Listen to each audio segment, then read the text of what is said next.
নির্বাহী ম্যাজিস্ট্রেটের কন্ট্রোলে থাকবে বিজিবি, থাকবে হচ্ছে আর্ম পুলিশ, আর্ম যে আনসার যেটা আছে ব্যাটালিয়ন আনসার, এছাড়া র্যাব কাজ করবেন পুরো খুলনাতে, তারা ইউনিট করা আছে, ওইভাবে র্যাব কাজ করবেন।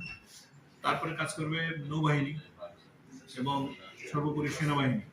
তো আপনার 1 লেয়ার 2 লেয়ার 3 লেয়ার পর্যন্ত কাজ করবে। এখন এটি মূল বিষয়। বিষয় হলো কোথাও যদি কোনো ইনসিডেন্ট হয় 10 মিনিটের মধ্যে কেউ না কেউ হাজির।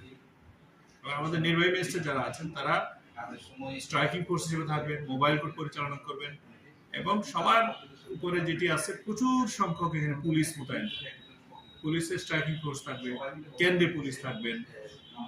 এই কারণে আমি বলবো যে কোনো জায়গায়, সেটি নদী হোক, সেটি বন হোক, সেটি স্থলভাগ হোক, সেটি শহর হোক, সেটি নগর হোক, আমরা ইনশাল্লাহ 8 থেকে 10-12 মিনিটের মধ্যে আমরা সেই কেন্দ্রে পৌঁছে যাব।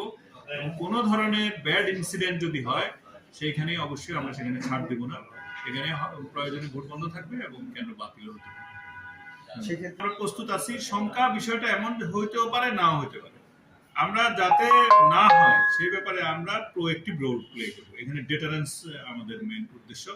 আমরা আশা করব এই ধরনের দুঃসাহসকে দেখা, অতএব শঙ্কাটাকে আমরা নিচ্ছি।